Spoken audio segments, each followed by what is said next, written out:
Caxambu, seja bem-vindo. Estou esperando só meu celular aqui conectado. A minha rede está esquisita. Até há poucos segundos aqui a coisa não estava nem conectando. Que tinha dado um tilt aqui. Tive que resetar aqui. Está esquisito isso aqui. Eu vou deixar abrir de novo meu celular.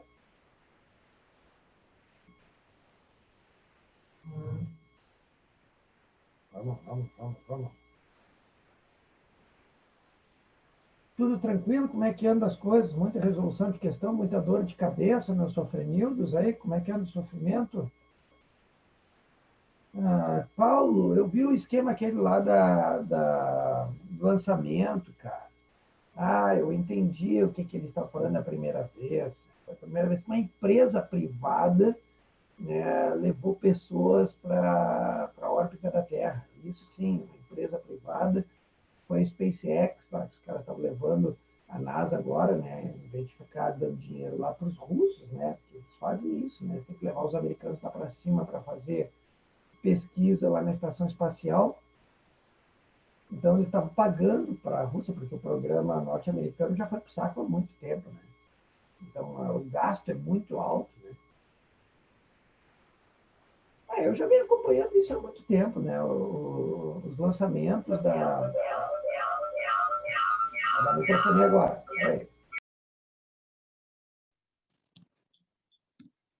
Deu. Vê se voltou aí, tá?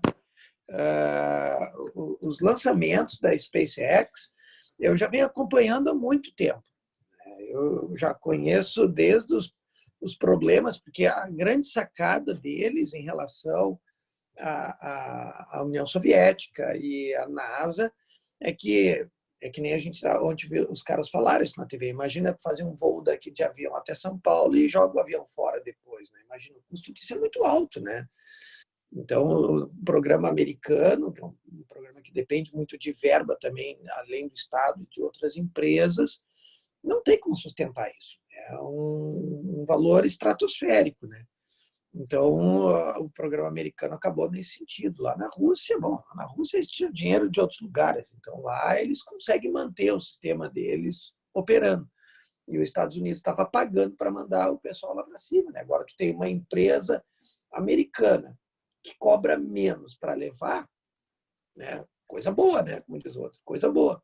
Né? O melhor é o que eles precisam, ainda mais os americanos, que são bairristas pra caramba também, né? Eles preferem dar dinheiro para a empresa ali dentro do que para outros fora, ainda mais para russos, né? Que eles já não vão muito com a cara dos russos, já tem uma certa implicância. Mas, enfim, muito legal. Eu fiquei impressionado, não pelo fato dos foguetes voltarem, né? Aquilo ali, como eu disse, eu já acompanho, já sigo a SpaceX já há alguns anos, eu já venho observando o sucesso de uma missão após outra. Eles colocaram um carro, né? Para quem não sabe, eles botaram o Tesla, que é um veículo deles em órbita da Terra. Tem um carro deles em órbita aí girando. Ou seja, para quem não sabe, tem um carro da Tesla girando ao redor da Terra, com um boneco.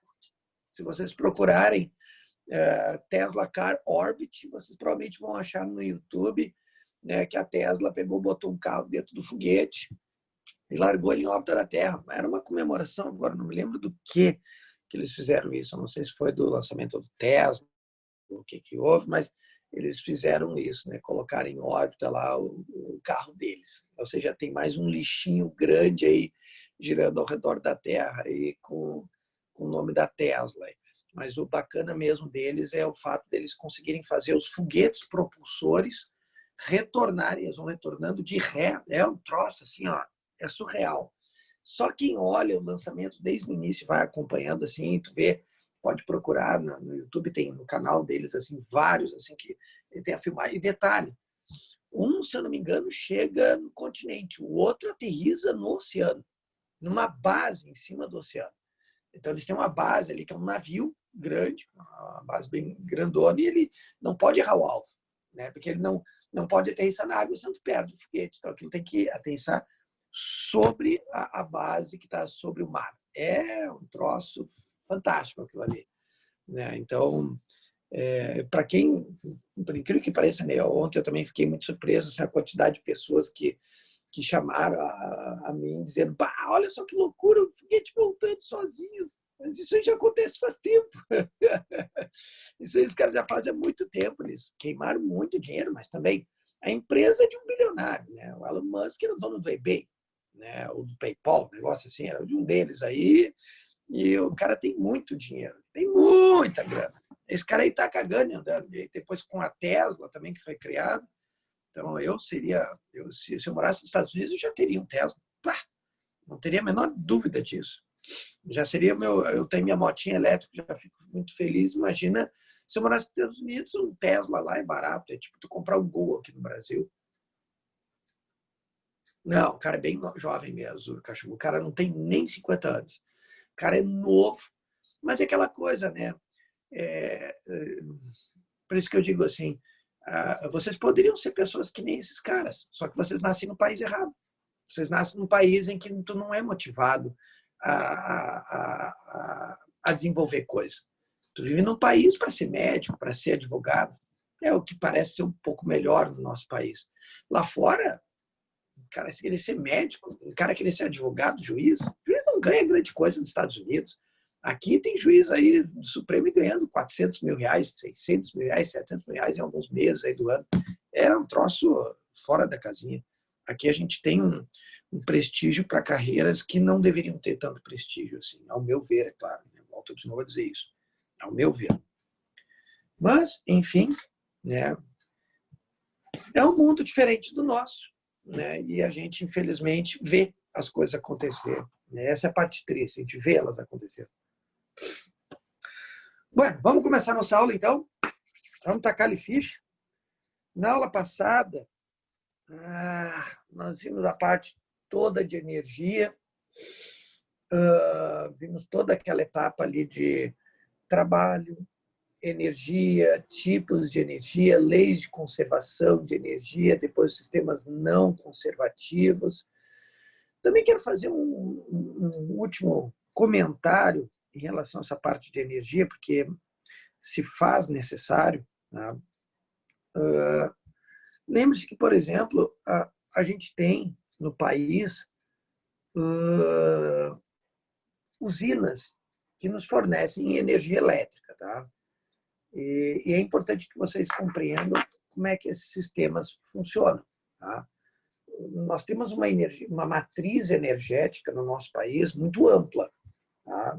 Mas muito pouco explorada, vamos dizer assim, em todas as suas possibilidades. Nós temos uma exploração muito mais em determinados tipos do que em outros. É muito mal distribuída a exploração de energia do nosso país.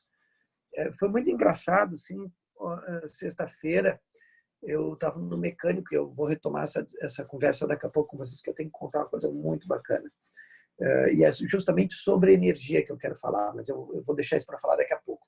Vamos primeiro entender como é que as coisas funcionam no nosso país.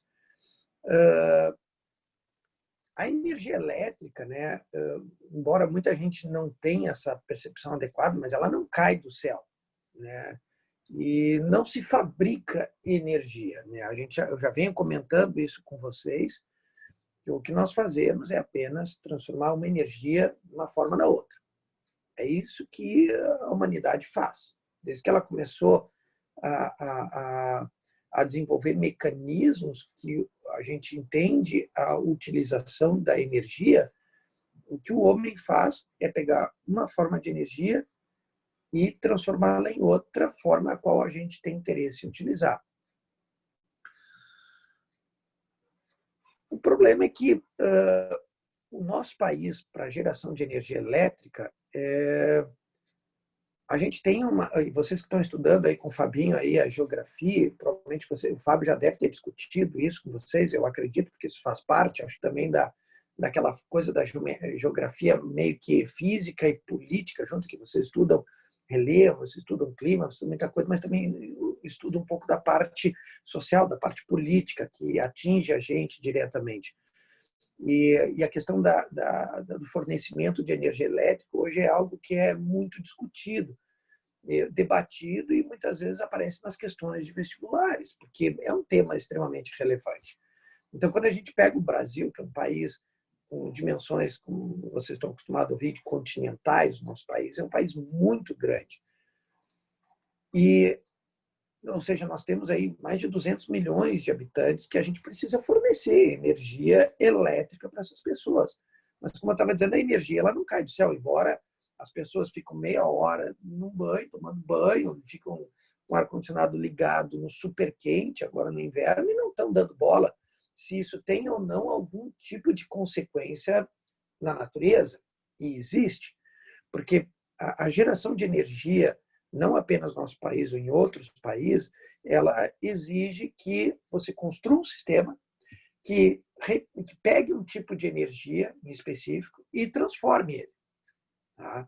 Então, por exemplo, no Brasil nós temos usinas hidroelétricas, termoelétricas, eólicas, solar, nuclear, tá? De ondas, de biomassa. Tá? Então, há uma quantidade muito grande na nossa matriz, uma grande quantidade de tipos de energia na nossa matriz energética do país. Porque se vocês olharem e fizerem uma pesquisa em outros países, principalmente com um território muito pequenininho, é muito complicado isso. Né? Por isso que, às vezes, a gente tem sempre o cuidado que a gente não pode querer comparar um país que nem a França, um país que nem a Inglaterra, um país que nem Portugal, com o nosso país. São países, por exemplo, com uma área territorial muito diferente da nossa, ou o Japão, por exemplo. São países que passam uma dificuldade imensa na obtenção de energia. Nós não deveríamos ter essas dificuldades, porque nós temos um território muito grande e com uma matriz energética enorme a ser explorada. Mas, na verdade, o que acontece? Nós temos muitas usinas hidrelétricas no país que fornecem a energia elétrica para as nossas residências, mas essas usinas elas são totalmente dependentes da água. Né? Ou seja, uma usina hidroelétrica, o que ela faz? Ela represa a água, então ela precisa ter um rio e precisa ter uma estrutura que possa ser represada. Tá? E essa estrutura que a gente chama de represa, né, da hidrelétrica, ela represa um volume muito grande de água a uma grande altura. Então, isso implica que tu vai ter uma área imensa alagada. Então, na verdade, tu tem um impacto ambiental nisso. Né? Tu tem uma área que certas fauna e flora que deveria ter, eles vão sumir dali. Vai virar só um grande lago. O resto vai ficar tudo subaquático. Né? Mas por que precisa ter uma grande elevação da coluna de água? Bom, então vamos mostrar um pouquinho as coisas aqui para vocês entenderem cada uma dessas usinas, porque eu acho que isso é extremamente importante. Quem já vê as provas do Enem, eles discutem muito isso, essas etapas de transformação de energia no vestibular, né, ou na prova deles. Então, eu vou discutir cada uma dessas matrizes energéticas, vocês vão ver que elas são muito parecidas, somente na etapa final, elas são todas iguais. Tá? Todas as usinas não, tem uma só que muda, que é a solar. A solar é a única que muda em relação a todas as outras. É a única que difere. Mas vamos lá, deixa eu mostrar aqui para vocês, deixa eu compartilhar aqui a tela do meu iPad para a gente discutir aqui. Tá. Aí. Bom, então, numa usina hidro, tá? O que nós temos aqui é uma grande represa, tá? Que a água fica armazenada. Tá? Cadê o chat aqui? Senão depois eu não vejo se vocês escreverem alguma coisa aqui.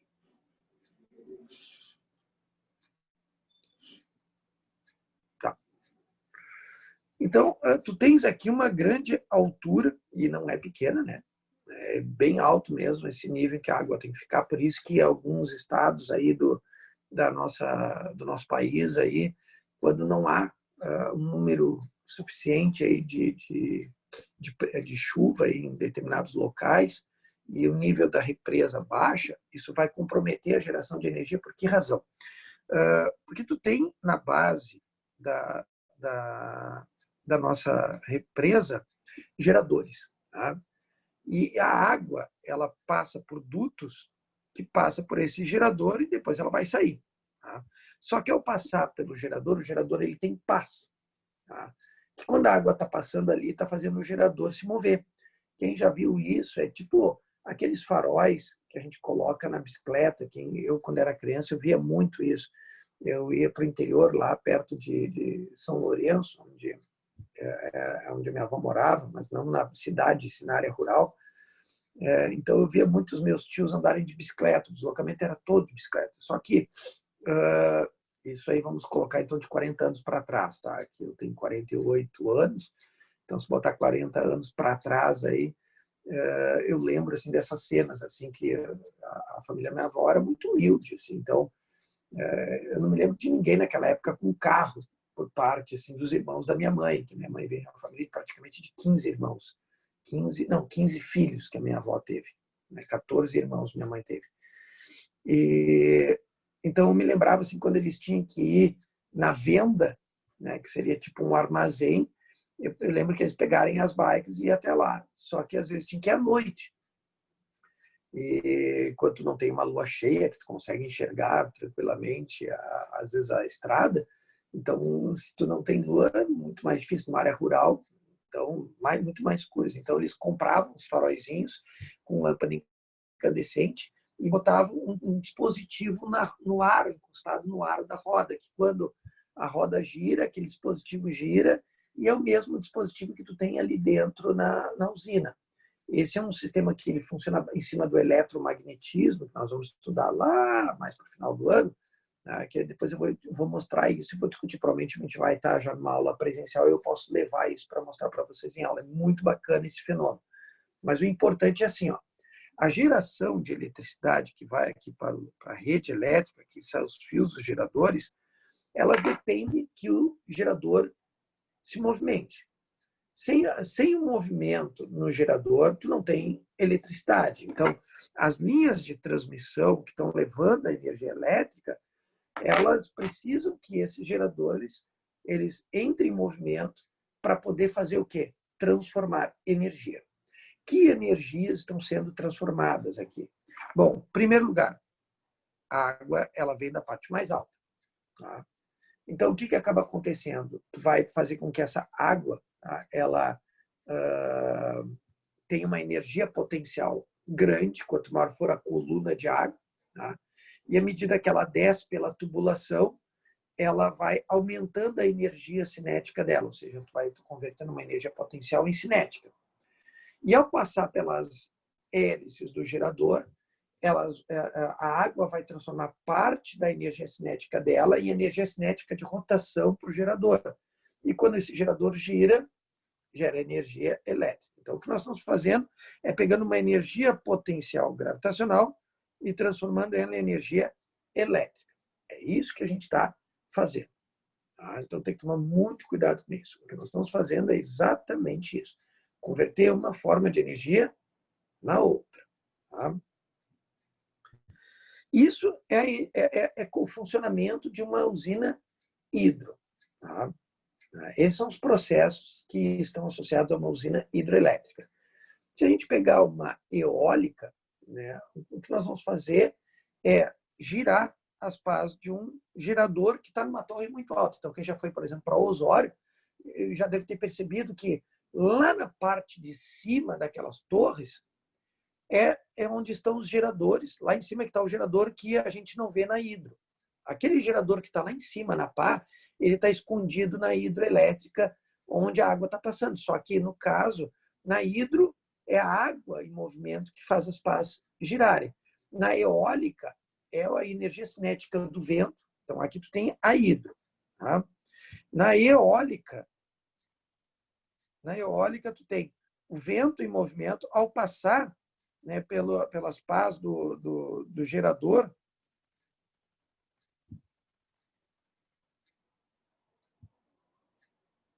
tá? Ao passar pelas pás do gerador, faz ele girar. Então, tu converte parte da energia cinética do vento, tá, em energia cinética para as pás. É claro, isso não é uma conversão nunca de 100%, tá, gente? É importante que vocês entendam assim, a água não para depois que ela passa pelo gerador. Tá? Nós temos que ter, assim, esse é um outro problema seríssimo na sociedade. A sociedade não entende direito essa questão energética. Então, as pessoas criam ou imaginam sistemas que nunca vão funcionar, que depois eu vou comentar com vocês, esses sistemas. Tá? Então, essa conversão ela nunca se dá de forma 100%. Tá? E mesmo a energia que a pá do gerador tem, ela também não é totalmente convertida em energia elétrica 100%. Porque existem forças dissipativas em todo esse sistema. Tem atrito, tem resistência do ar ou da água. Então, a energia que a usina hidrelétrica tem armazenada, ela nunca será convertida 100% em energia elétrica. É uma fração disso que vira energia elétrica. Tem muito da energia que está sendo perdida em outras formas de energia nesse processo de transformação. Tá? Então, começa a coisa por aí. E na eólica, a mesma coisa.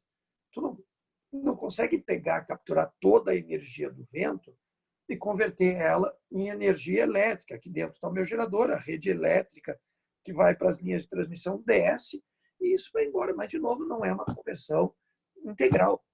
É uma parcela, porque parte da energia do vento serve para girar a pá, mas a pá ela tem um sistema de movimento ali que tem atrito, então, e quem já observou, essas pás praticamente estão girando sempre no mesmo ritmo. Independente do vento estar mais forte ou mais fraco, isso é muito interessante, as pás giram sempre no mesmo ritmo. Como é que isso consegue ser feito?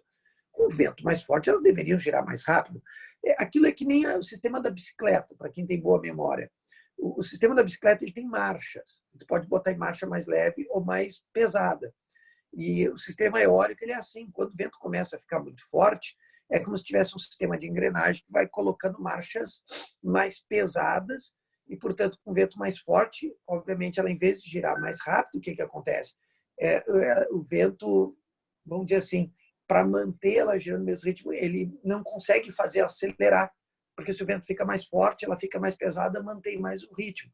E se o vento começa a diminuir a velocidade, vai passando por uma marcha mais leve, e aí consegue manter-se o ritmo de rotação.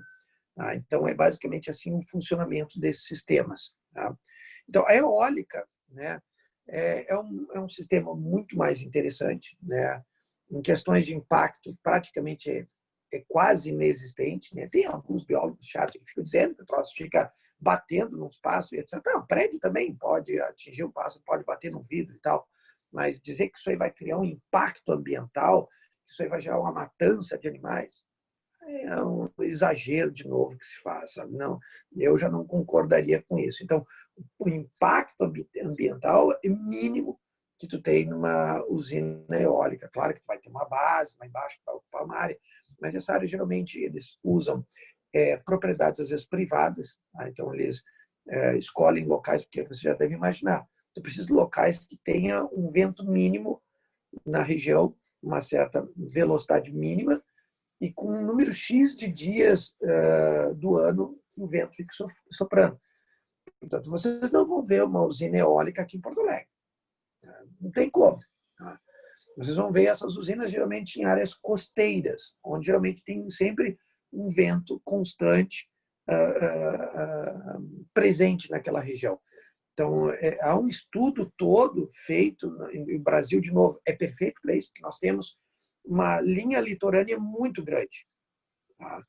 E o Nordeste, principalmente, tem níveis de vento muito, muito alto de velocidade, eu quero dizer, o que favorece muito a instalação. Então, eles pegam áreas que tem alguém lá, um fazendeiro, que não serve, a terra é muito seca, não tem mais utilidade, então eles implantam essas torres para geração de energia elétrica. Só que, lembrando, a pessoa que cede o espaço, ela não dá isso de graça, ou seja, existe uma participação nos lucros que ela recebe, né, da empresa junto. Isso é muito interessante. Então, para quem cede parte da área da sua propriedade.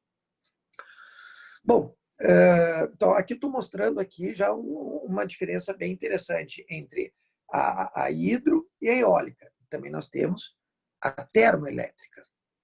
Bom, o que nós temos na termoelétrica? A termoelétrica é a mais danosa, acho que de todas. É a pior de todas, eu acredito assim no meu ponto de vista. Porque a termoelétrica é a que deveria já ter sido banida há muito tempo, mas é impossível. Né? Até hoje não se conseguiu suprimir o uso das usinas termoelétricas.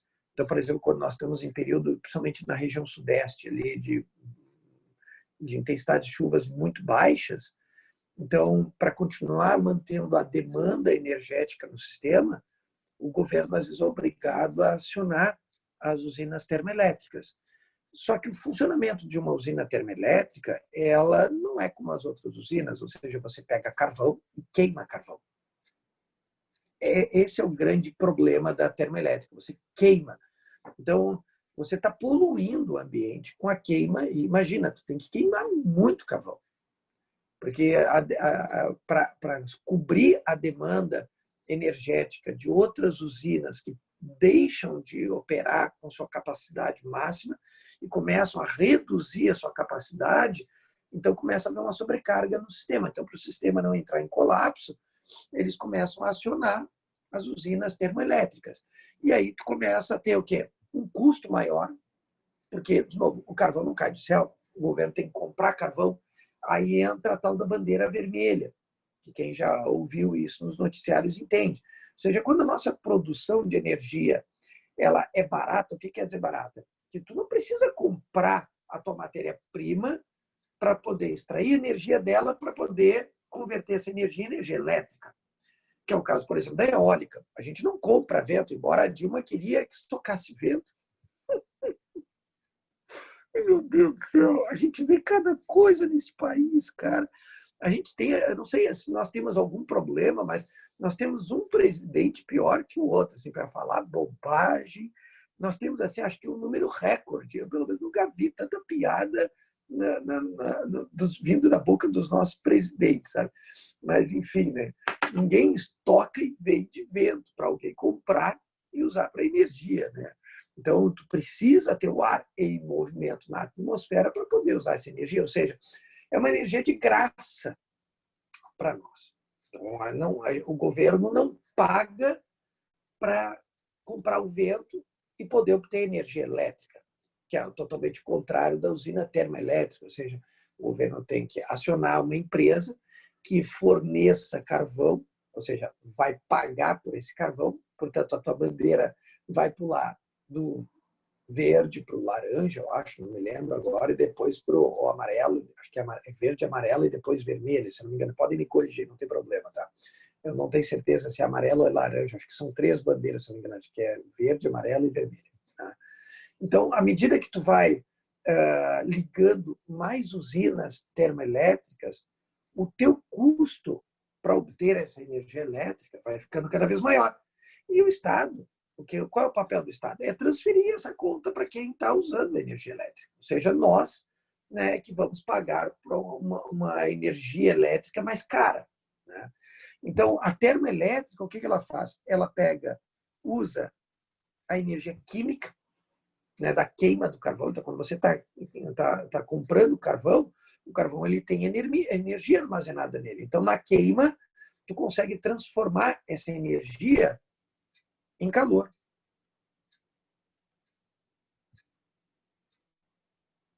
Tá? E o calor, né, irradiado da queima do carvão, ele vai servir para pegar um reservatório fechado onde tem água e aquecer essa água. Tá? Então, aquecendo a água, todos nós sabemos que a água ela não vai atingir qualquer temperatura, ela tem um limite de temperatura, a partir daí ela entra em ebulição e começa a gerar vapor sob alta pressão nos reservatórios. E esse vapor depois é liberado, né, por dutos que vão de novo para quem? Para as pás do gerador, como se fosse aqui. Ó. Ou seja, o sistema final é o mesmo. Ou seja, você vai transformar várias formas de energia para, mais uma vez, fazer o quê? Pegar o gerador, botar as pazinhas do gerador e fazer com que alguma coisa transforme energia até fazer essas pás do gerador girarem. E quando as pás do gerador entram em movimento, consegue converter parte dessa energia de movimento das pás em energia elétrica. Basicamente, quase todas as matrizes energéticas são assim. No caso da termo, tu tem energia química para térmica. De térmica, tá, tu vai fazer o vapor d'água entrar em movimento. Aí entra a energia mecânica, no caso a cinética. Tá? Aí a cinética do vapor faz a pá se mover, energia cinética de rotação das pás, e da rotação das pás em energia elétrica. Tá? Então, na verdade, a termo tu tem uma cadeia energética bem maior. Tá? E o que isso significa? Tu também tem uma perda maior de energia. Você não pode acreditar que a eficiência é maior, é pior. É uma usina muito menos eficiente, muito mais poluente. Para quê? Para que a gente tenha conforto em casa. Só que, mais uma vez, é aquilo que eu falo. Só que falta um pouco de consciência da população. Porque as pessoas, se elas estão no inverno, elas não estão nem aí. Elas vão botar 26 graus Celsius. Elas não sabem que essa energia não está caindo do céu. Ou seja, quando você está extrapolando, né, o governo está queimando mais carvão, está, né, poluindo mais a atmosfera, e depois não adianta tu ir para o Face e ficar reclamando, quando a própria pessoa também não auxilia.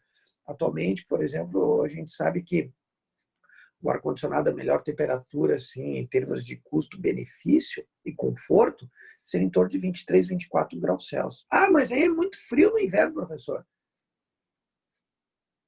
É a consciência de cada um que tem que pesar nessa hora. Se você está se lixando para isso, depois não adianta se preocupar. Os caras vão criar mais uma usina lá no Pará, vão desmatar mais um monte, não sei o que eles vão fazer. Porque o sistema não pode entrar em colapso. Independente da população reclamar ou não, alguma coisa tem que ser feita, senão vai ter gente que não vai receber energia elétrica.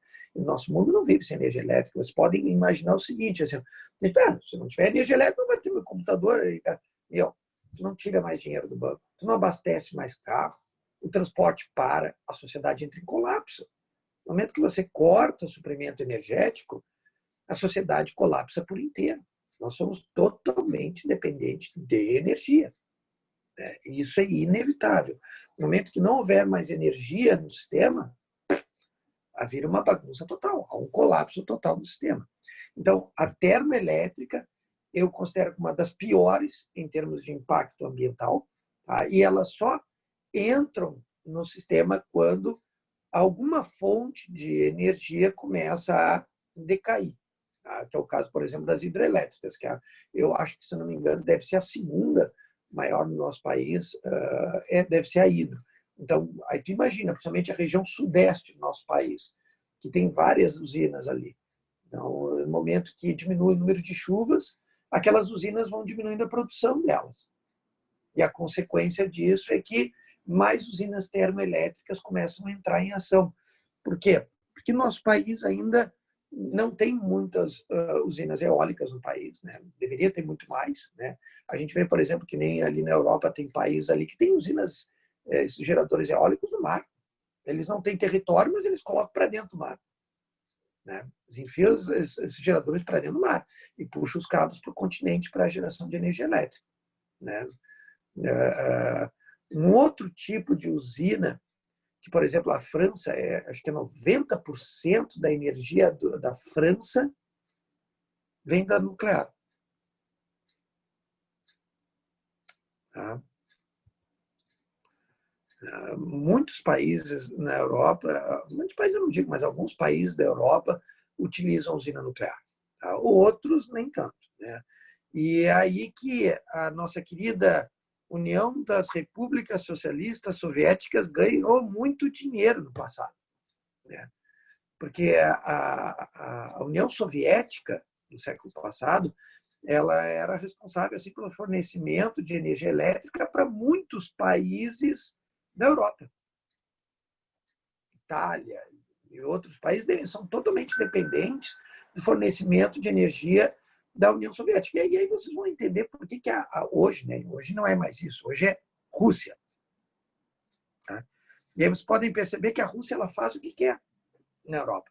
Se ela quiser invadir um país, lá ela invade, o pessoal berra, ameaça fazer sanções, ninguém faz. Por quê? Porque todo mundo come na mão deles. Eles fornecem energia para muita gente. E a Rússia usa muito a energia termoelétrica.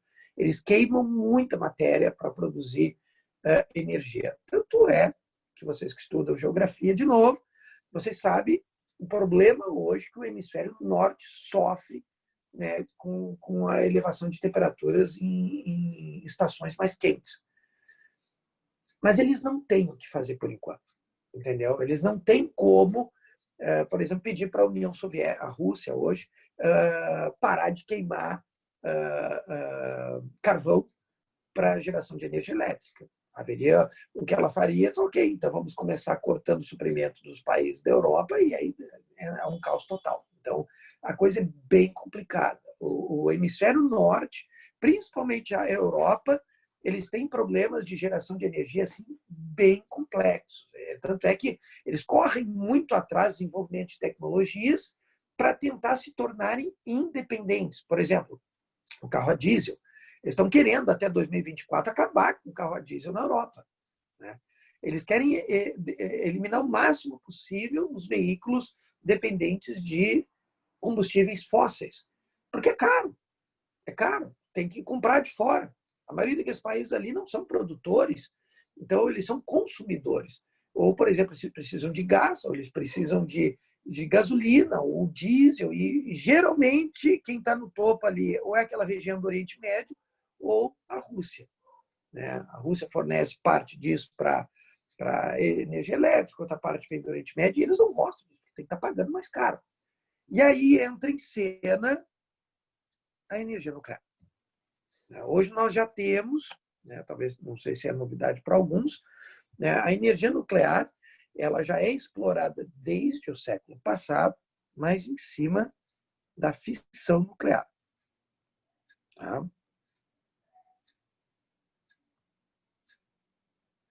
Todas as usinas, que são muitas que nós temos aí no país, aí desde o século passado, que geram energia elétrica, elas funcionam em cima da fissão. E elas são usinas limpas, elas não geram poluição.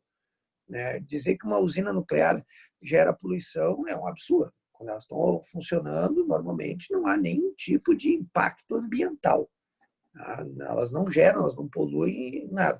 O que é feito é apenas a fissão, que é, na verdade, um processo de quebra do átomo, há uma grande liberação de energia. Tá? Aí tu pega uma etapa lá da usina termo, ou seja, você pega essa energia liberada da fissão e esquenta a água. A água atinge altas temperaturas, gera vapor, vapor sob alta pressão é lançado nas pás do gerador que gera energia elétrica. Aí alguns vão dizer, mas no passado nós tivemos um problema sério, será que tu não lembra disso e tal? Não, é claro que nós todos conhecemos os problemas que ocorreram nas usinas nucleares, principalmente da nossa querida União das Repúblicas Socialistas Soviéticas. Né? Quem viu a série Chernobyl, e eu recomendo fortemente, assista, né?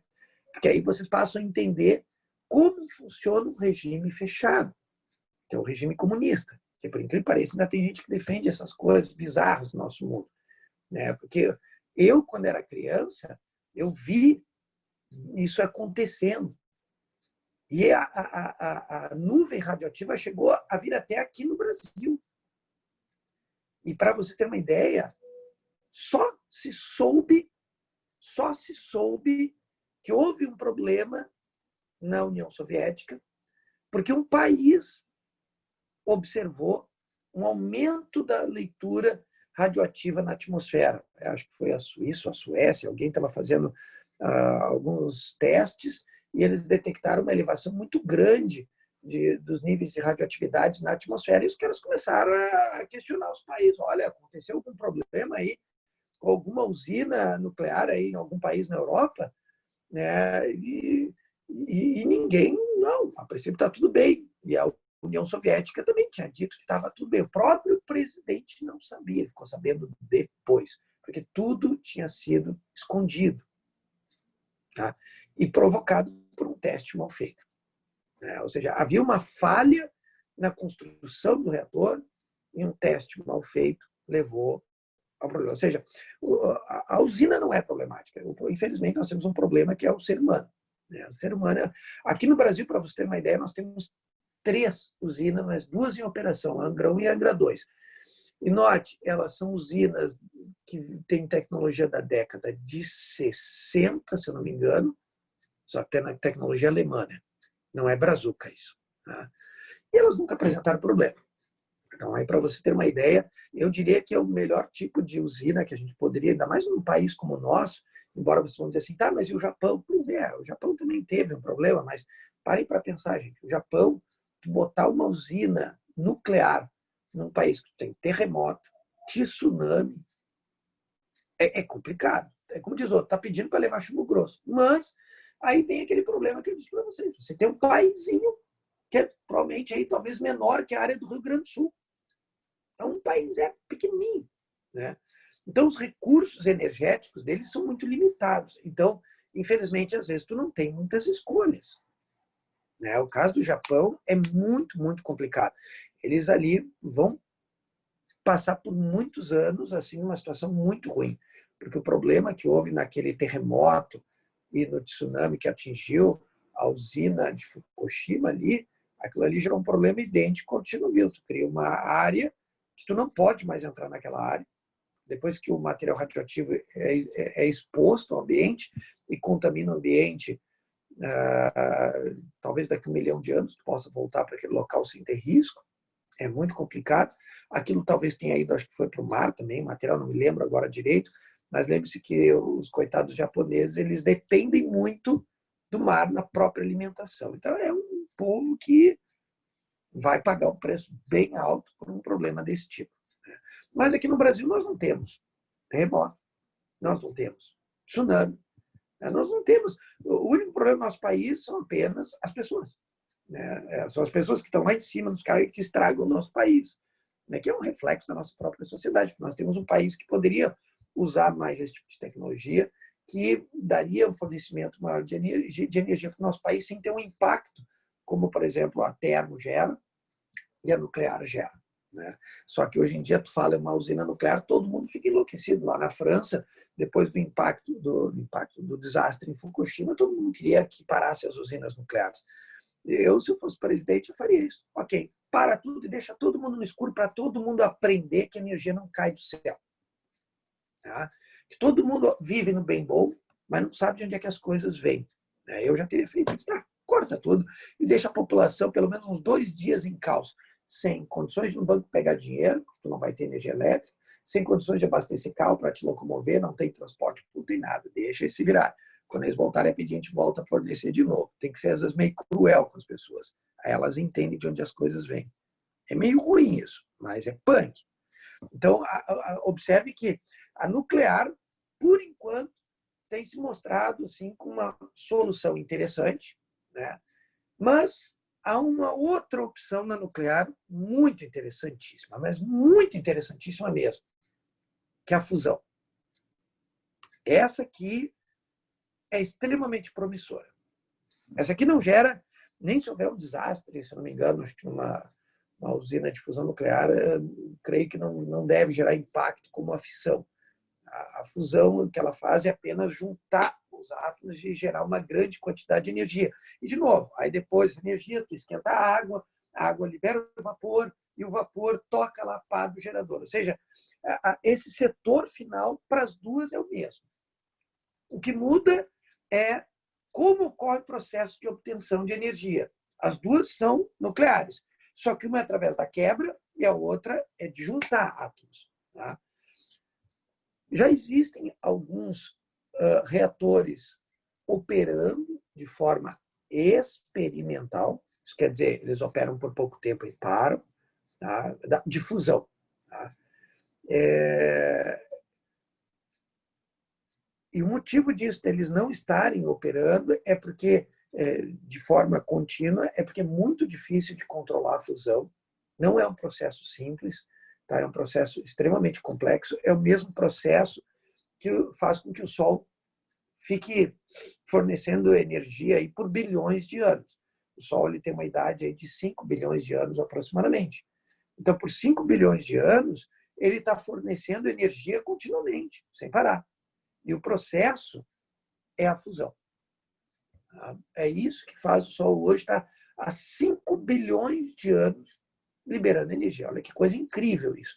E ele tem mais 5 bilhões de anos, pelo menos, pela frente, liberando essa energia. Pelo menos mais 5 bilhões. Imagina tu ter acesso a conseguir uma tecnologia que consiga manter um processo desse. A gente já viu aí, tem muita ficção científica hoje em dia, tem muitos filmes aí que eles falam muito nos motores a fusão nuclear. Em função exatamente disso, né? A fissão, ela tem problemas. Tu tem um material que não vai durar para sempre, tu ainda tem o lixo radioativo que tu tem que colocar isso, guardar, armazenar isso em algum local, né? Então tu tem alguns problemas que na fusão tu não teria, né? Então a vantagem da fusão é essa. Mas por enquanto ainda a nuclear ainda é muito questionada, né? Tem muita gente que desconhece. No caso, tem um professor aqui do Instituto de Física da URGS, que ele é um forte defensor da usina. Ele já falou várias vezes, o Brasil deveria ter muito mais usinas dessas aqui no nosso território, fornecendo energia elétrica. Nossa energia seria muito mais barata ainda, seria muito mais tranquilo para nós. Poderíamos ter veículos elétricos, né? Porque aí não seria tão caro também, porque hoje tu tem um carro elétrico, para abastecer ele, o gasto já não é pequeno, é grande, né? Mas, enfim, então nós falamos aí hidro, eólica, termo, nuclear. Nós temos aí a de ondas, tem uma usina no Nordeste, experimental também, de ondas. Tá? O movimento das ondas no mar gera energia elétrica, porque eles colocam boias com braços e cada vez que a onda atinge essas boias, faz esse tipo de movimento aqui. Então, tu precisa só desse tipo de movimento para gerar energia elétrica. Tu pode ter, por exemplo, nesse movimento alguma coisa que está tipo lançando um ar, ou tipo está movendo algum braço lá que está movendo o gerador e está gerando energia elétrica lá atrás. Então, o que tu precisa é pegar uma energia e transformar ela em movimento lá para as pás. Se vocês procurarem energia das ondas, se eu não me engano, é uma parceria também com a Petrobras. Se eu não me engano, não tenho certeza agora. Mas podem pesquisar e eu recomendo darem uma olhada nisso. Daqui a pouco você pode aparecer numa prova de vestibular. Já como eu disse, teve anos anteriores aí que 2007 acho que é um deles, tem uma página inteira assim falando sobre se essa energia parar esse setor, o que vai acontecer com esse setor, qual que entra, né? Qual a forma de energia utilizada. Então, esse tipo de coisa é extremamente importante tu entender esse processo. Tá? E principalmente também em questão de impacto, né? A biomassa também, né, é muito interessante, porque a biomassa tu usa matéria em decomposição. O meu primeiro contato assim, com a biomassa, que eu me recordo, assim, quando eu era adolescente, estava fazendo meu ensino médio, eu estudei numa região assim que acho que vocês vão conhecer hoje pela Arena do Grêmio. Ali na Arena do Grêmio era a minha escola. Então, onde está o campo ali do Grêmio, do lado da Vila Farrapos ali tinha uma escola que eu me formei ali, que era uma escola técnica eletrônica. É uma escola diferente, não é a escola tradicional. É uma escola preparatória para você ser técnico e não ir para a graduação e etc. Então, meu pai queria que eu fosse um técnico eletrônica. Então, eu estudei ali na região e ali vocês conhecem que ali tem um Maitá também. Tem a Vila Farrapos, tem o Maitá. E aquela região ali era antigamente um lixão. Aquilo ali é um lixão, aquilo ali foi feito um aterro naquela região. Tá? Então, eu nunca mais esqueci ali uma cena que eu vi do cara pegando um cano, tá? E ali no Maitá mesmo. Ele pegou uma marreta assim, ficou batendo no cano para ele entrar no solo. E a partir de uma certa profundidade que ele entra, o cara diz assim, só um pouquinho, só espera agora um pouquinho. Aí ele esperou um pouquinho, pegou um isqueiro assim, na boca do cano, e ele acendeu o isqueiro e ficou saindo uma chama ali. Tá? Essa chama vem justamente da queima de metano, né, que é liberado pela matéria em decomposição. Tá? Então, você pode, por exemplo, conseguir obter a energia elétrica usando a matéria em decomposição, porque você vai queimar o metano, que vem da matéria em decomposição, vai esquentar a água, pega de novo aquele mesmo final do processo da termo e da nuclear. Esquenta a água aquece a uma certa temperatura, aí você pega esse vapor em alta pressão e lança nas pás do gerador. E, por último, aqui no Brasil, nós teríamos a solar.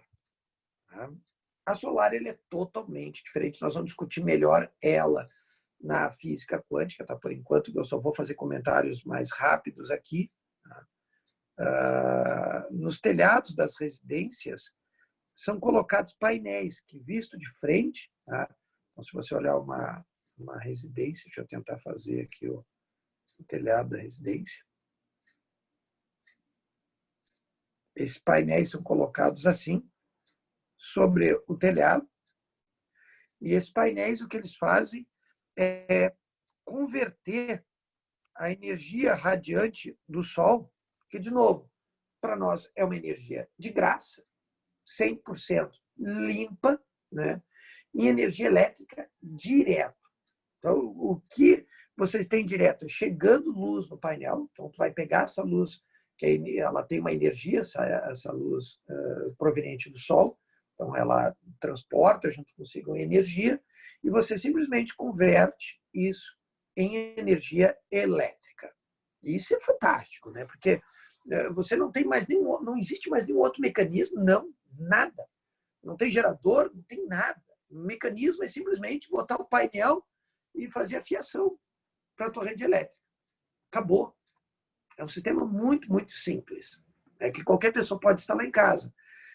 E esse sistema ele pode funcionar também de uma forma muito curiosa, que é ele é ligado também junto ao teu relógio, que te dá o teu consumo de energia elétrica, e ele faz assim, ó, se você está fora de casa durante o dia, tá, que é o que normalmente as pessoas fazem, tem pouca gente em casa, o pessoal sai para o colégio ou vai trabalhar, então o teu consumo teu uso de energia elétrica em casa, a palavra consumo não é a palavra apropriada, né, porque a gente não consome fazendo a energia desaparecer, o que tu faz é sempre transformar ela, mas o teu uso de energia é dado por esse reloginho.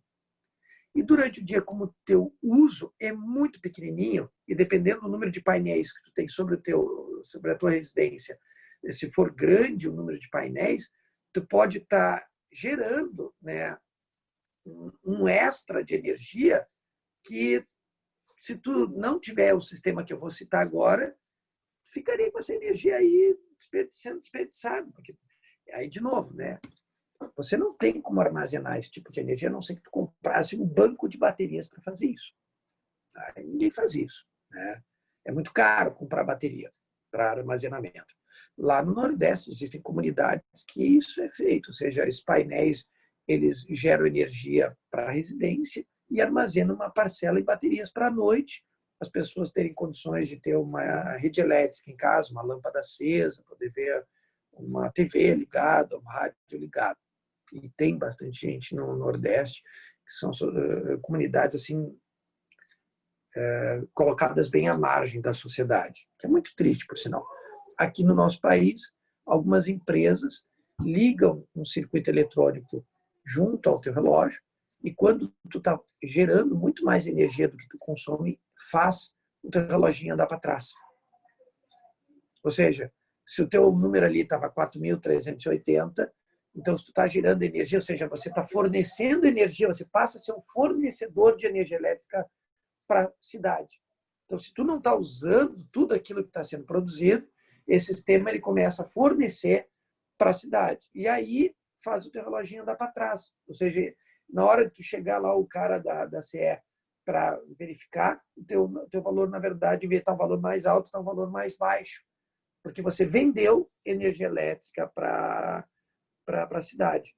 Algumas empresas, tipo lá no Rio de Janeiro, a Celesc, eu acho, a Tele, eles não têm isso, mas, na verdade, eles têm um controle de quanto foi excedido do teu consumo, eles te dão um desconto ou te dão um bônus na tua rede elétrica. Então, isso depende muito da concessionária que tu tem no local. Então, esse sistema é um sistema que, mas os painéis, para produzir eles, isso também não vai gerar um impacto? Não, porque a matéria-prima deles é o silício, principalmente, areia. Portanto, é um sistema de baixo custo, vamos dizer assim, não é caro, né? Mas legal, vou botar isso na minha casa. O Rio Grande do Sul tem algumas empresas que utilizam, mas infelizmente a gente não tem uma radiação solar muito boa. O sol aqui no nosso estado, ele, por exemplo, nessa época, ele está muito baixo. Então, a tua intensidade de luz diminui. Isso quer dizer que a tua geração de energia elétrica também vai diminuir. Ou seja, quanto mais alto o sol no céu, tem uma intensidade maior de radiação. Por isso que, no caso, para estados que estão acima de São Paulo, é o ideal, porque aí tu tem uma produção de energética no máximo, praticamente, porque tu tem um sol muito forte nesses estados mais próximos da linha do Equador. E para nós aqui, tem época que nós passamos aí quase uma semana sem ver o sol. Cuidado, não é uma energia que dependa da presença do sol, e sim da intensidade da luz. Isso quer dizer que se tu tem um tempo nublado, ele está produzindo energia, mas um percentual bem mais baixo. Isso que importa em relação a esses painéis. Ele vai gerar energia com qualquer luz, só que luz mais forte, maior produção de energia. Luz mais fraca, menor produção de energia. Tá? Então, essa aqui é a única que difere das outras. Existem outras formas de energia, por exemplo, a Islândia usa energia geotérmica, né? Porque eles estão, de novo, para quem está aí a par da geografia, como hoje eu estou me metendo na geografia da com pau. Tá? Hoje a aula de física está numa fusão direta com a geografia. A Islândia, para quem já conhece bem o mapa mundi, ela está em cima de uma região onde tu tem ali o encontro de placas tectônicas. Essas regiões são notoriamente conhecidas como regiões de muita atividade vulcânica, principalmente, tá? E de terremotos também, de abalos sísmicos. Mas regiões onde tem muito vulcanismo, tu consegue usar a energia geotérmica, que a gente chama assim, que é a energia do solo, porque nesses locais a água fica muito quente. Tá? Então, tu consegue utilizar esse calor produzido que vem do interior da Terra para esquentar a água, para fazer a água liberar vapor, o vapor sob alta pressão, gerar energia elétrica. Tá? Então, a geotérmica, claro, não é em todos os lugares que a gente vê isso. Eu vi isso no Chile. No Chile eu vi algumas usinas geotérmicas lá, porque, de novo, o Chile é um outro país também que está numa posição muito crítica. Lá, quase todos os dias no Chile tem terremotos lá. Eu, quando estive lá, eu fui 3 anos para lá. Nos 3 anos, em 2, eu presenciei terremotos lá. É muito terremoto é um troço muito, muito legal. Você está na cama e o troço parece é muito louco. Eu digo assim, não morram antes de sentir essas coisas doidas da vida. Vale muito a pena. Bom, deixa eu ver se tem mais alguma além da geotérmica. Ondas, termo, eólica. Olha, eu acho que citei todas, tá? Agora vamos falar dos absurdos, né? Já que isso é importante também, isso aí às vezes aparece nas questões de vestibulares. Quando nós tratamos de energia, né, eu sempre procuro que os meus alunos nunca esqueçam disso. Energia não é fabricada, energia não é destruída, ela é apenas transformada. Sexta-feira, eu fui no mecânico, eu fui com a minha motinha elétrica para ver como é que estava a situação do meu carro. E os clientes que estavam no meu mecânico lá, um deles viu a minha moto. E ele ficou apaixonado pela minha moto. E aí ele perguntou, pô, é elétrica, cara? Pô, pena que tu tem que estar carregando na tomada, né? Pena por quê? Tem que tirar a energia de algum lugar. Ele disse, mas por que tu não põe um dinamozinho que nem aqueles de bicicleta? Porque quando tu está fazendo a tua moto andar, ela também está girando energia. Tu usa para carregar a bateria. Eu comecei a rir na hora. Né? Eu disse assim, sim, mas se você fizer isso, esse geradorzinho ele vai funcionar como se fosse um peso. Ou seja, ele vai fazer tu gastar mais energia para ele pegar parte dessa energia em uma fração bem pequenininha para gerar energia elétrica para carregar a bateria. Isso não parece ser lógico. Não vale a pena fazer isso. Tá? Vale a pena se fosse que nem da minha moto antiga. A minha moto antiga tinha um sistema desse, só que eu usava quando eu estava descendo lomba. Prestem bem atenção. Não quando eu estava acelerando. Quando eu descia uma lomba, eu deixava ela solta. Aí o que eu fazia? Eu acionava o freio. E, em vez de ter pastilhas que travassem o disco de freio para diminuir a velocidade, não. Tu aperta um pouquinho o freio e um sistema eletromagnético não deixava a velocidade aumentar mais, sem ter pastilhas. E aí tu tinha apenas, olha só, apenas 12% da energia cinética que tu tinha ali se tornava energia elétrica. Ou seja, é um aproveitamento muito pequeno. Então, essa empresa, a qual já tem uma nova moto elétrica, eles nem colocaram porque não vale a pena. O uso é muito pequeno da energia que tu consegue aproveitar numa descida. Porque se tu tentar usar isso enquanto tá andando, de novo, não faz sentido. Aí o cara olhou assim, puta, eu nunca tinha pensado nisso. Ah, tem gente que vende no Mercado Livre, para você ter uma ideia, kits que consegue extrair energia da água. É o milagre da conspiração, né, que alguns têm de acreditar. Não, as empresas elas não querem fornecer essas tecnologias para a gente não ter combustível barato. Eu fico horrorizado quando eu ouço alguém dizer uma coisa dessa. Tem empresa que não quer ganhar dinheiro, portanto, não quer vender essa tecnologia. Meu Deus do céu. Gente, carro movido a água existe desde o século passado. Carro movido a água. Tá? Principalmente para quem gosta de química, aí, o processo raiz, assim, a base é a eletrólise, tá? Que libera hidrogênio. Tá? Então, quando você tem liberação de hidrogênio, obviamente, se você botar isso para dentro do motor, você consegue usar o hidrogênio, né, tipo como um GNV, né, para melhorar a química e liberar mais energia, então passa a ter uma eficiência melhor do carro. Só que é um problema. Eles vendem esse kit para você instalar no carro, aí você põe água ali, aí ele vai gerar hidrogênio para você botar no carro. Só que as pessoas não se dão conta que tem um problema aí, e um problema energético. Que para você gerar o hidrogênio, mais uma vez, você precisa alimentar esse sistema para ele funcionar. Ou seja, você tem que dar energia para ele. E aí tem um problema sério que as pessoas não entendem nos carros. E aqui, mais uma vez, eu vou discutir a parte física do carro. Quando você tem um carro desligado e você liga o rádio do carro, de onde vem a energia que alimenta o rádio do carro? Coloque no chat para eu entender o que vocês viram até hoje sobre esse assunto. Pode ser até o que vocês acham, não tem problema. Eu quero ouvir a opinião de vocês, quero ler a opinião de vocês. Quando vocês estão com o carro desligado e vocês ligam o rádio do carro e ele liga, quem está fornecendo energia para esse rádio funcionar? Coloque no chat para eu ver o que vocês aprenderam até hoje, o que as pessoas falaram para vocês, o que vocês têm dentro da cabeça de vocês armazenado. Coloque a opinião de vocês, gente, por favor.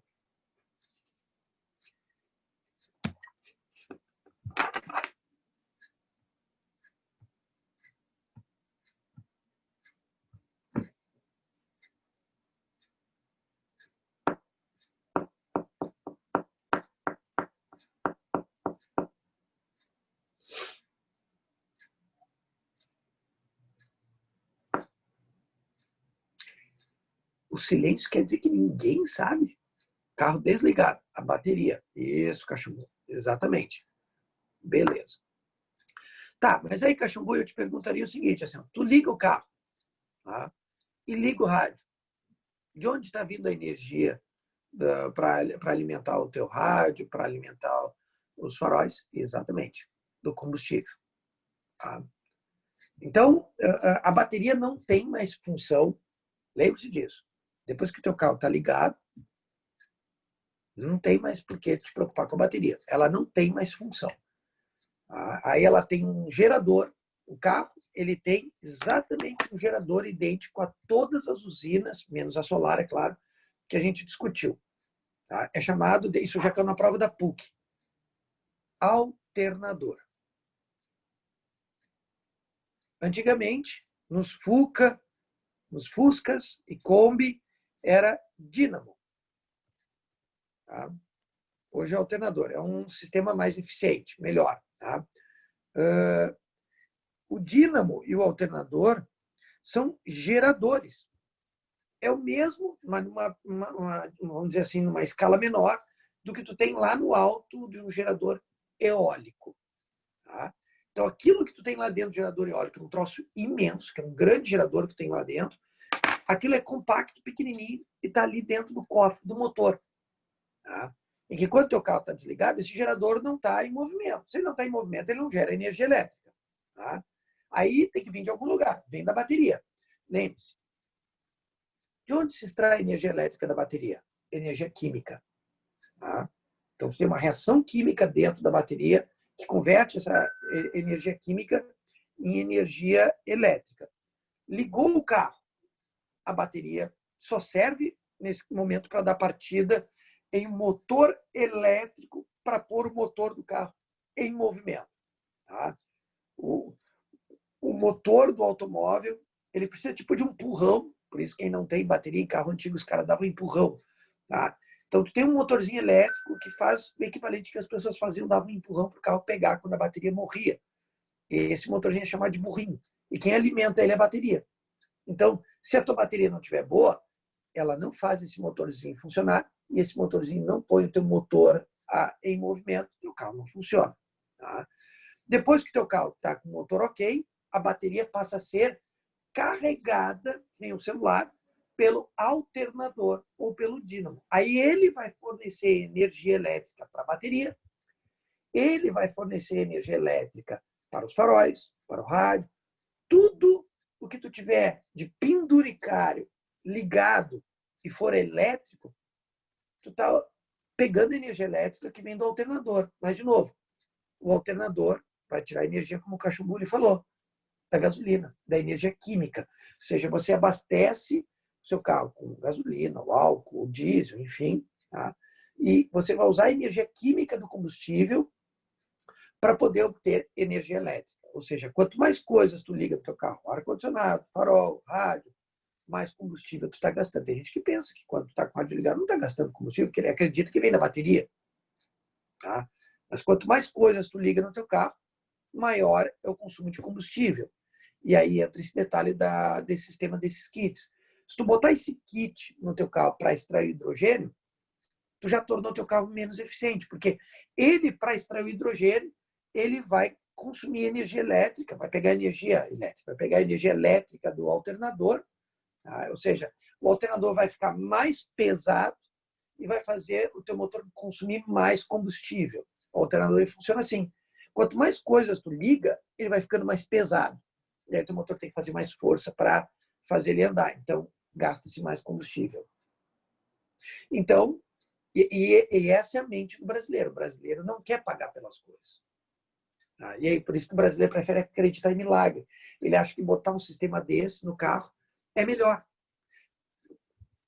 Não é melhor, porque ele vai gastar combustível para gerar o hidrogênio, então não vale a pena. Ele já vai ter uma eficiência menor. Só aí já mata aí. Segundo, se o uso da água na extração fosse bom, né, nós já estaríamos usando a água há muito tempo, mas a água ela tem uma densidade energética inferior à gasolina. Ou seja, a gasolina libera mais energia do que a água. Se isso tem nos Estados Unidos, tem carros que são movidos a hidrogênio, mas aí, de novo, ninguém põe esse kit no carro. Você vai no posto e abastece com hidrogênio. É assim que os caras fazem lá fora. Aí tu compra mais uma vez o hidrogênio para o seu carro ser movido não a gasolina, a hidrogênio. Aí é diferente. Então, é que o nosso país, de novo, sempre tem aquela ideia de querer burlar o sistema.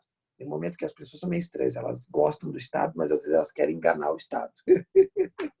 Isso é muito esquisito na minha cabeça. Né? Então, cuidado.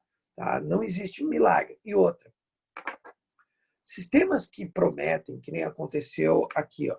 Deixa eu apresentar para vocês aqui. Ó. Isso aqui é uma empresa. Deixa eu encontrar ela aqui. Vamos ver se a página dela existe ainda.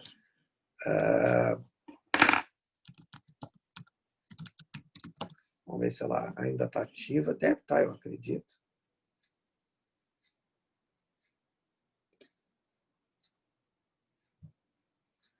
Está aqui. Ela já entrou até no site aqui de máquinas impossíveis. Para vocês terem uma ideia, tá, do que eu vou falar agora, é um troço bizarro. Eu vou mostrar aqui. O site acho que já saiu do ar. Eles já conseguiram levar à falência um empresário, para vocês terem uma ideia. Deixa eu mostrar aqui a página para vocês. Essa máquina, vocês estão conseguindo enxergar aí o meu navegador aí. Estou conseguindo ver aí o navegador? Tá. Obrigado, Tainá. Isso aqui que está sendo construído, no fundo, é uma máquina que está aqui, ó. Aqui vai aparecer ela, ó. Eles foram mostrando na página deles que eles estariam construindo uma máquina que, uma vez colocada ela em movimento, ela não iria parar mais, tá? Ela ficaria em funcionamento perpetuamente e ainda gerando energia elétrica. Na física, nós chamamos isso de moto perpétua ou moto contínua. O nome da empresa está ali, Rara Energia, a página já não existe mais.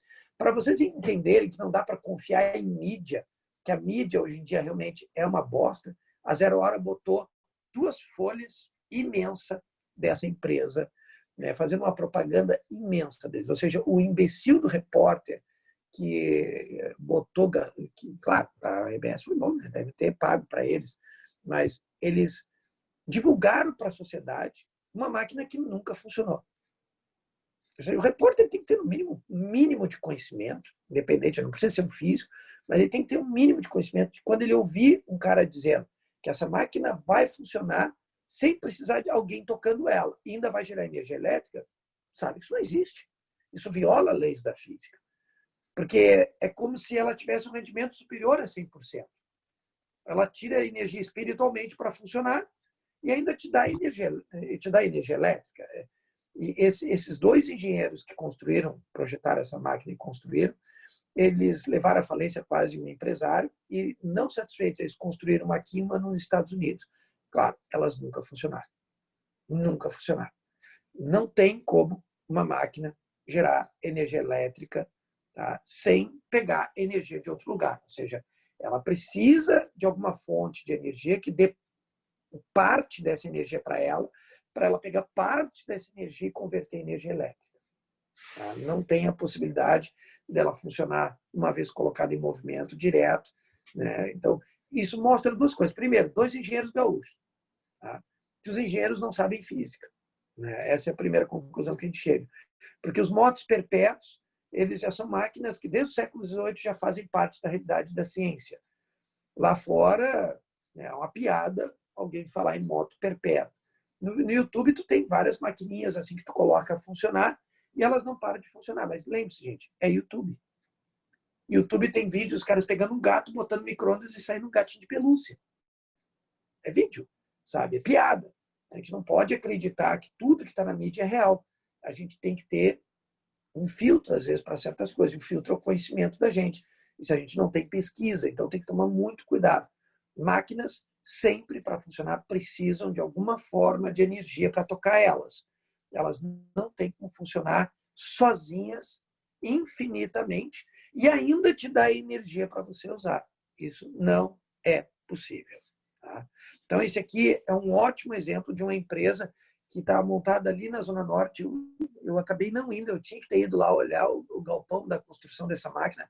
Eu acredito que ainda deve estar lá. Eu tenho que achar ainda o endereço dessa empresa lá na Zona Norte e fazer umas fotos para mostrar para o pessoal o absurdo que se gastou, porque você dá para ver aí, não é uma estrutura pequena, é uma máquina muito grande, o galpão é enorme, que os caras construíram para fazer essa máquina que nunca funcionou. Nunca funcionou. Tá? Se vocês olharem, tem até na URGS aqui, isso virou piada no Instituto de Física, o pessoal tirava onda direto, né, dessa empresa que tinha o objetivo de gerar energia elétrica. Aqui, ó, esse site aqui, FURGS, eles comentam que uma máquina gravitacional maravilhosa que produz energia. Tá? Então, quem quiser procurar, digita Rara Energia, quem quiser dar uma lida ali nos comentários, é muito engraçado isso. Tá? Infelizmente, engraçado não deveria ser a palavra correta, né? É triste, porque mostra o quão a nossa própria engenharia aqui no nosso estado é deficiente, ou seja, pouca gente sabe como é que a física funciona. Bueno, então, voltamos aqui. Então, acho que sobre energia, para vocês, eu pergunto, gente, está tranquilo com relação a essa parte energética aí? Está bem esclarecida as fontes de energia, né, a nossa matriz energética, como é que funciona? Posso seguir adiante? Está de boa?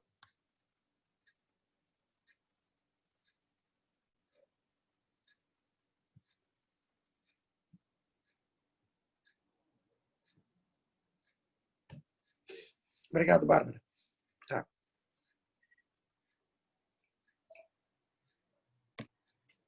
Então, energia, assunto encerrado. Tá? Vamos mais uma outra matéria mais curta que energia. Essa matéria aqui ela é bem interessante. É uma matéria que a gente vê ela mais rápida, né? Não é tão extensa. E ela usa muito do que nós vimos nos conceitos da parte de energia e trabalho. Tá? Ou seja, muitas das propriedades que nós trabalhamos na matéria anterior vão se repetir de novo nesse conteúdo. Isso é bom para vocês. De certa forma, isso é muito bom. Porque se tu lembra daquela, deve lembrar dessa aqui. Então, vai ajudar bastante quem tem mais dificuldade. Só que vocês devem tomar cuidado. Assim.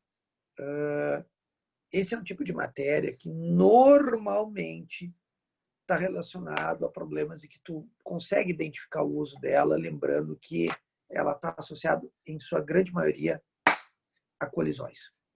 Tá? A maioria dos problemas em que tu usa esse conteúdo impulso e quantidade de movimento é quando tu tem colisões, choques entre corpos. Tá? Não é uma regra, tá? Mas a maioria dos problemas que tu vai pegar a lista, depois tu vai olhar e tu vai ver, puta, olha a quantidade de problema com colisão, colisão, colisão, colisão, colisão. Então tu já tem que estar atento. Ó, problema com colisão, já pega direto esse tipo de conteúdo. Então ele é um conteúdo muito apropriado para esse tipo de situação que eu estou falando. Tá? Bom, vamos apresentar então rapidamente, que nós temos aí pouco tempo, aí, então vamos fazer uma apresentação básica, mas a gente dá sequência aqui no conteúdo do impulso. O que é o impulso? Né? O impulso, muitas vezes, ele é confundido, né, com força. Boa parte das pessoas, às vezes, confunde o impulso como se fosse a mesma coisa que força. Não é. Tá? Impulso e força não são a mesma coisa, são coisas totalmente diferentes. Então, muito cuidado com isso. Tá? O impulso, na física, ele é uma grandeza que a gente usa a letra I para representá-lo, o I maiúsculo, tá? Diga-se de passagem, o I maiúsculo, e ele é uma grandeza vetorial. Uma das diferenças dessa matéria para a matéria anterior é quando nós tratamos energia, a gente não tinha ali uma grandeza escalar vetorial envolvida, era tudo escalar. Energia, trabalho, é tudo escalar.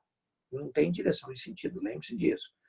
As grandezas que a gente vai trabalhar aqui, a gente vai trabalhar o impulso e quantidade de movimento, é tudo vetorial. Isso torna um pouquinho mais difícil a matéria. Tá? Quem não gosta muito de vetores já tem um pouco de dificuldade, já, putz, que droga, professor. Mas eu diria assim que a URGS aqui ela ainda é muito querida com vocês nessa parte vetorial. Né? Mais para cima o pessoal já pega mais pesado na parte vetorial. Então vocês vão ter que tomar cuidado. Vocês vão pegar minha lista, vocês vão olhar. As minhas listas geralmente tem questões aí de Santa Catarina, Paraná, às vezes da FUVEST, aí a coisa fica um pouco mais feia para lá. Tá? Mas como eu estava falando para vocês, o impulso, então, ele é uma grandeza específica dentro da física, é vetorial, e, por definição, o impulso é o produto entre a força resultante e o tempo. Tá? Cuidados que eu quero alertar vocês aqui, ou seja, a definição de impulso é o tempo em que uma força fica aplicada no corpo, é um impulso. Tá? Isso é um impulso. Para quem tem boa memória aqui, vamos ver, não lembro agora quem está com boa memória, talvez recorde, por que vocês acham que eu coloquei essas setinhas aqui em cima? Hein? Por que será que tem essas setinhas? Essas setinhas aí têm um propósito. Elas indicam que o nosso olho não enxerga o impulso. Quando vocês forem questionados sobre a orientação do vetor impulso, lembre-se que vocês vão ter uma dificuldade imensa para tentar responder. Então, a minha sugestão é, se tu não sabe para onde é que aponta o impulso, ele tem a mesma direção e o mesmo sentido da força resultante. É muito semelhante lá, para quem lembra a dinâmica, lá invocando a segunda lei de Newton, força resultante igual a massa vezes aceleração. E eu tinha escrito ela dessa forma, colocando as setinhas sobre a força resultante e sobre a aceleração. E geralmente as pessoas tendem a crer assim, não, tem as setinhas porque são vetoriais. Não. Tem as setinhas ali na fórmula, porque a força resultante tem a mesma direção, o mesmo sentido da aceleração. Esse é o motivo que tem as setinhas ali. E é a mesma coisa que no impulso. Tá?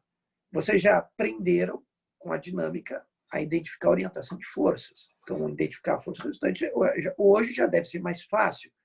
Então, se eu precisar determinar um impulso, eu olho para a força resultante que atua no sistema. Muito mais fácil.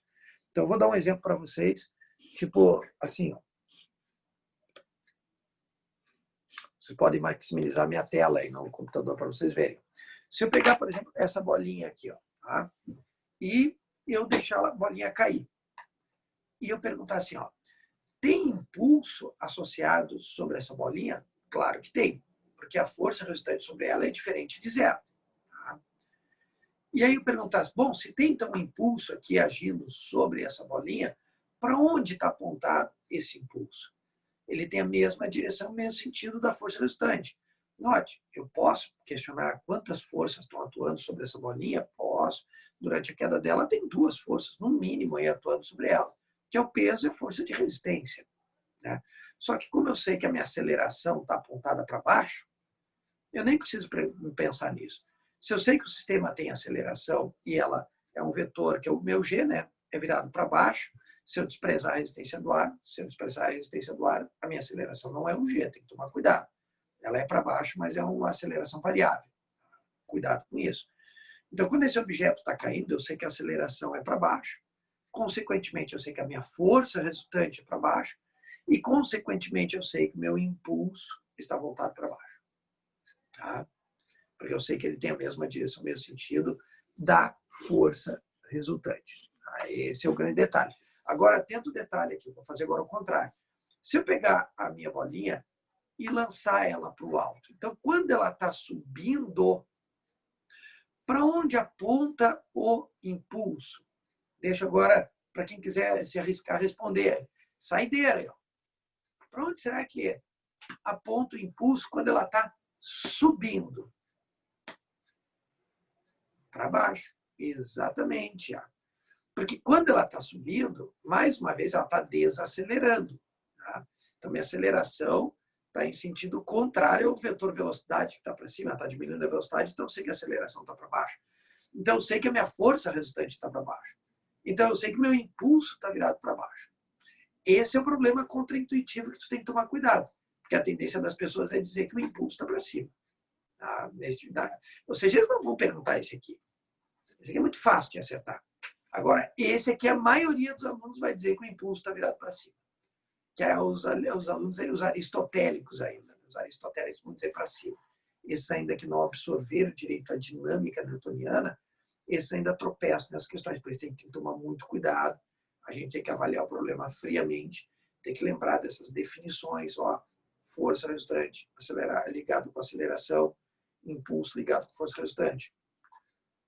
Última. Para onde aponta o impulso no MCU? E aí, Caxambu? Para onde aponta o impulso no MCU, hein?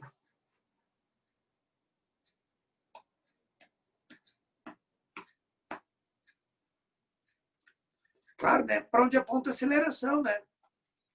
Então, se tu tem aceleração, que é a centrípeta. Então, tem a resultante, que é para o centro, que é a centrípeta. Então, meu impulso tem que estar para o centro. Né? Então, o segredo todo é você ter bem claro na cabeça que o impulso ele tem a mesma direção, o mesmo sentido da força resultante, que tem a mesma direção, o mesmo sentido da aceleração. Na cinemática, a gente aprendeu bastante sobre a aceleração, na dinâmica, sobre a força resultante. Aqui, o impulso. Mas lembrando que vocês não vão visualizar o impulso. Ele não é uma coisa que tu enxerga, ó, estou vendo para onde eu... Não é. Né? Tu vê ele indiretamente, ou seja, tu vai buscando na força resultante, se tu não enxergar, tu vai buscar na aceleração, e aí depois tu vai voltando. Então, o cuidado que vocês devem ter é esse. Cada vez que vocês forem pensar no impulso, é muito difícil pensar diretamente nele. Pense sempre nas grandezas às quais ele está associado e as outras, consequentemente. Aí vocês chegam na resposta dele. Bueno, por hoje é isso. Demos uma leve começada no problema aí do impulso. né? Amanhã a gente segue aí no impulso. A gente vai ver, tem mais uns 5, 10 minutinhos de aula sobre impulso. E aí depois nós vamos para a quantidade de movimento. Tá? Eu acredito que talvez até amanhã, se não na quinta-feira, nós já terminaremos também essa lista. E aí já vem outra lista. Terminei logo a de energia. A energia vai arrancar as energias de vocês. Aquela lista de energia é salafrária, tinhosa, medonha. Pegue bem aquela lista, porque, olha, não tem prova do Enem sem energia, não tem prova da URG sem energia, não tem prova da UFSC sem energia. Dominem bem elas, tá? Por favor. Grande abraço a todos. Bom almoço. Até amanhã. Boa segunda-feira para vocês, meus queridos. Hasta la vista.